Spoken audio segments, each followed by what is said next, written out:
టాంజానియాలో steel plant food processing unit అంట. అసలు ఏపీలో స్టీల్ ప్లాంట్ పెట్టడం కోసం కూటమి ప్రభుత్వం ఎన్ని తంటాలు పడుతుంది. జగన్మోహన్ రెడ్డి గారు 5 సంవత్సరాలు ముఖ్యమంత్రిగా చేసి స్టీల్ ప్లాంట్ని తీసుకురాలేకపోయారు. కానీ వీళ్ళు వెళ్ళి టాంజానియాలో స్టీల్ ప్లాంట్ పెడుతున్నారంట. అసలు ఎంత ఆశ్చర్యం. అసలు ఈ వార్తల్లో నిజమెంత ఉందంటారు? మరి ఎంత సొమ్ము కొల్లగడితే ఇతర దేశాల్లో, ఎక్కడ ఆంధ్రప్రదేశ్, ఎక్కడ టాంజానియా, అసలు ఏం జరుగుతుందంటారు? ఇక్కడ మద్యం కుంభకోణంలో ఇది అతిపెద్ద కుంభకోణం. అంటే స్వతంత్ర భారతదేశంలో ఇంత పెద్ద కుంభకోణం ఇప్పటివరకు ఎక్కడా జరగలేదు. దీన్ని కల్పించి పెడుతున్నారు. మా చెవిరెడ్డి అన్నని అరెస్ట్ చేశారు, అక్రమంగా కేసులు పెట్టారు, ఇటువంటి కబుర్లు చెప్పుకుంటూ తిరుగుతున్నాడు జగన్మోహన్ రెడ్డి. మరి ఇవన్నీ ఎస్టాబ్లిష్ ఎట్లా అవుతున్నాయి? ఒక్కొక్క ఫ్యాక్ట్ బయటకు వస్తున్నది. ఎట్లా వస్తున్నది? ఇక్కడ 3 ఛానల్స్ వర్కౌట్ అయినాయి. 3 ఛానల్స్ ద్వారా ఒక ఛానల్ అట్లా వెళ్ళిపోయింది, ప్యాలెస్ వరకు వెళ్ళిపోయింది. మొత్తం అదంతా కూడా ఆడిటర్ గోవిందప్ప బాలాజీ ఛానల్ ఒకటి. ఆ ఛానల్ అట్లా పోయింది, ప్యాలెస్ వరకు పోయింది, గోవిందప్ప బాలాజీ ఛానల్. ఇంకొక ఛానల్ ఉంది, ఆ ఛానల్ ఇంకా ఓపెన్ కాలే. అక్కడ అసలు ఫస్ట్ మొదలైందే అక్కడ. ఏది? నరసరావుపేట పార్లమెంటు సభ్యుడు లావు కృష్ణదేవరాయలు చెప్పిన ఛానల్ ఇంక ఇప్పటికీ ఓపెన్ కాల. అది ఓపెన్ అయితే సునీల్ రెడ్డి, అనిల్ రెడ్డి దగ్గర తెరుచుకుంటుంది. అది దుబాయ్లో 3,200 కోట్లు పెట్టుబడులు పెట్టారనే ఛానల్, అది అట్ట ఉంది, పెండింగ్లో ఉంది. 3వ ఛానల్ ఈ చెవిరెడ్డి భాస్కర్ రెడ్డి ఛానల్. ఇప్పుడు ఈ గోవిందప్ప బాలాజీ ఛానల్ ఓపెన్ అయింది. ఈ చెవిరెడ్డి భాస్కర్ రెడ్డి ఛానల్ ఓపెన్ అయితే ఇప్పుడు మీరు చెప్పిన టాంజానియా, గింజానియా, జింబాబ్వే ఇవన్నీ బయటకు వస్తూ ఉన్నాయి. ఈ ఛానల్ ఎటు పోయింది అంటే అట్లా పోయి పార్టీకి ఎన్నికలలో అభ్యర్థులకి డబ్బులు ఖర్చు పెట్టడానికి అట్లా పోయింది మొత్తం.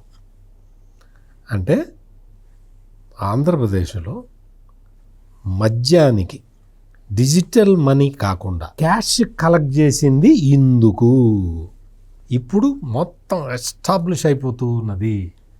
ఎందుకంటే క్యాష్ కలెక్ట్ చేసి డిజిటల్ పేమెంట్స్ లేకుండా చేసింది ఇందుకు.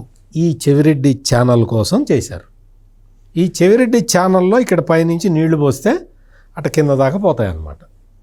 ఈ నీళ్లు పైనుంచి పోయటానికి field monitoring agency, cash pickup executives, cash management service, field operating agency, ground force, ఇటువంటి కేటగిరీలతోటి వీళ్ళు మొత్తం ఒక ఇది పెట్టారు. అంటే మద్యం షాపుల్లో డబ్బులు ఇచ్చి మద్యం బాటిల్ కొనుక్కొని తాగి ప్రజలందరూ మత్తులో ఉంటే మనం చేసిన పని ఏంటి అంటే ఆ డబ్బులన్నీ కలెక్ట్ చేసుకొని ఈ ఫీల్డ్ గ్రౌండ్ ఫోర్స్ ద్వారా తీసుకెళ్ళి ఫీల్డ్ మానిటర్స్ దాకా వెళ్ళి అక్కడి నుంచి మొత్తం ఈ పైప్ లైన్లోకి వెళ్తుంది. ఈ గ్రౌండ్ ఫోర్స్ ఎవరు? ఆ గ్రౌండ్ ఫోర్స్ ఎవరు అంటే జగనన్న చాలా గర్వంగా చెప్తాడే, ఈ రోజుకి చెప్తుంటాడు కదా, వాలంటీర్లు ఈ డబ్బులు కలెక్ట్ చేసి తీసుకెళ్ళి అటు ఫీల్డ్ మానిటర్స్కి వాళ్ళ దాకా ఛానల్ పంపిస్తారు. వాలంటీర్స్ని అంటే మద్యం డిజిటల్ పేమెంట్ లేకుండా క్యాష్ తీసుకున్నది ఇందుకోసమా? నువ్వు ప్రజలకి నేను ఇంటికి సేవలు అందిస్తానని చెప్పి తీసుకున్న వాలంటీర్ని వాడింది ఇందుకోసమా?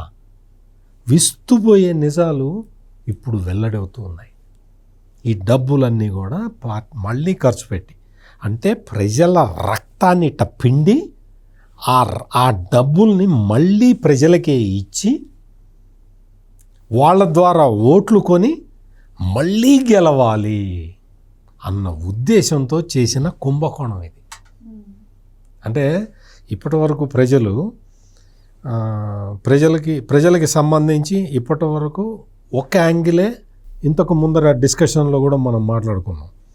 30,000 మంది చచ్చిపోయారు, 60,000 మందికి కిడ్నీలు లివర్లు దెబ్బతిన్నాయి అన్నంతవరకే చెప్పుకున్నాం. ఇది ఇంకొక యాంగిల్. డబ్బులు ప్రజలని తాగిచ్చి ఆ డబ్బులు తీసుకొని వచ్చే ఎన్నికల్లో మళ్ళీ గెలవాలి అన్న ప్లాన్ ఇది.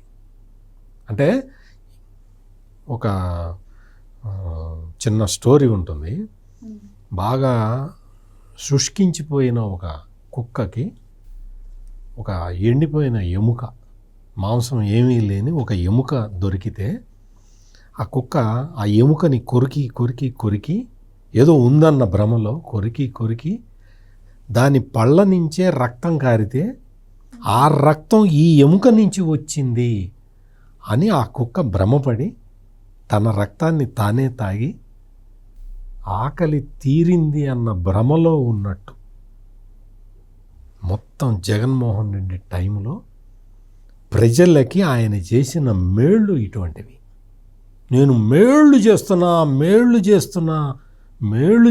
అని చెప్పి మేకులు దించాడు. అది ఇక్కడ జరిగింది. ఈ మొత్తం టోటల్ కుంభకోణం.